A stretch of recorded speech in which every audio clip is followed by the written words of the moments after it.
Bonjour à tous.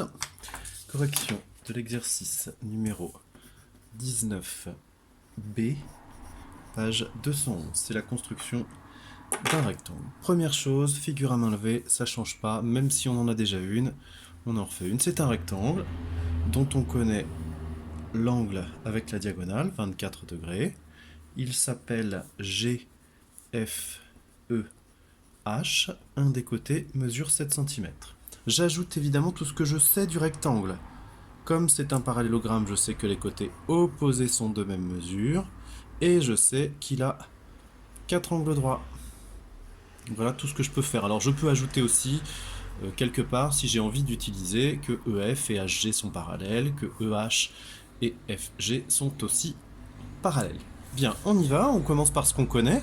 Ça, c'est égal à ça, pourquoi pas HG pour commencer, qui mesure 7 cm. Hop là, H, G, 7 cm. Ensuite, on a un angle qui est placé en G. Toujours pareil, mon trou, le repère que vous avez en plein milieu sur un sommet, le 0 sur le côté. Le 0, c'est le 0 du rapporteur. Alors, ma graduation n'est pas dans le bon sens. Je suis obligé de tourner, mais c'est pas grave. Voilà, donc c'est ce 0 et non pas celui-ci qu'on utilise pour un angle de 24 degrés. 24 ici. Hop là. Zou. 24 degrés ici.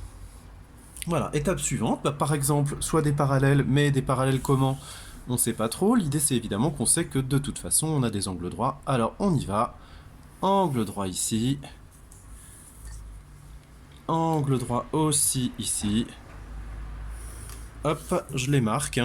Ah tiens, on a un point qui apparaît, pardon, un des sommets du rectangle, il est là, E, il nous manque donc maintenant uniquement le point F, que je n'hésite pas à faire encore une fois, par une perpendiculaire à cette droite, passant par E. Voilà notre autre angle droit et on obtient le point F.